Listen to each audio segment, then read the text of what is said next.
On November 22, 1977, a sleek white aircraft touched down at JFK Airport after a journey that should have been impossible. The Concorde had just crossed the Atlantic Ocean in 3.5 hours, less than half the time of any other passenger plane. Traveling at twice the speed of sound, it turned the vast ocean into a brief hop. For those who could afford it, the Concorde didn't just save time, it defied it. Businessmen could leave London after breakfast, arrive in New York before lunch by the clock, and be back home the same evening. It was the future of flight, made real. The Concorde was born from Cold War competition and national pride. In the early 1960s, both Britain and France feared being left behind as America and the Soviet Union raced ahead in aerospace technology. The solution was an unprecedented partnership. Two historic rivals would pool their resources to build something neither could achieve alone.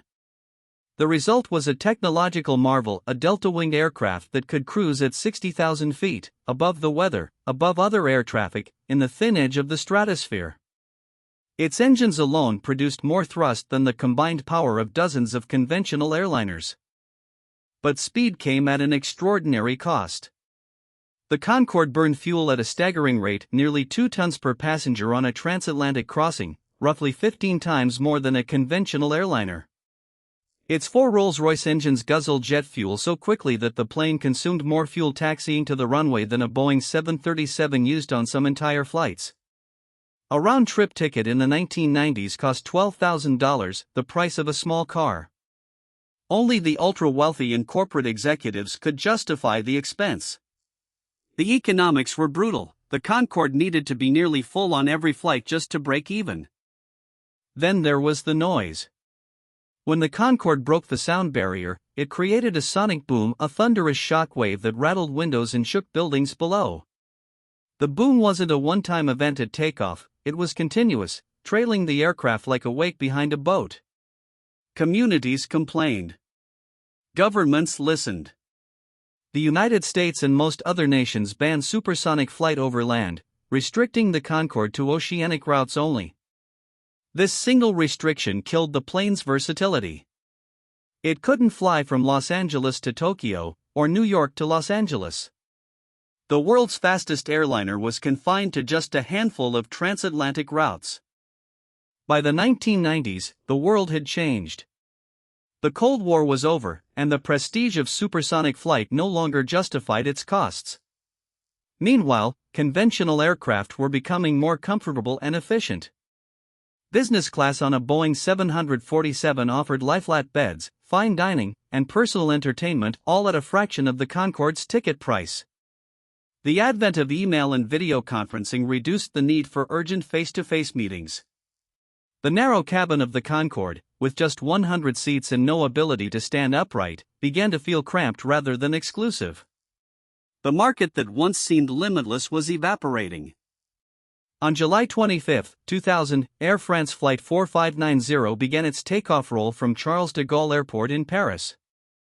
Moments later, flames erupted from the left wing. The crew fought to gain altitude, but the Concorde was doomed. It crashed into a hotel in Gonesse, killing all 109 people on board and 4 on the ground.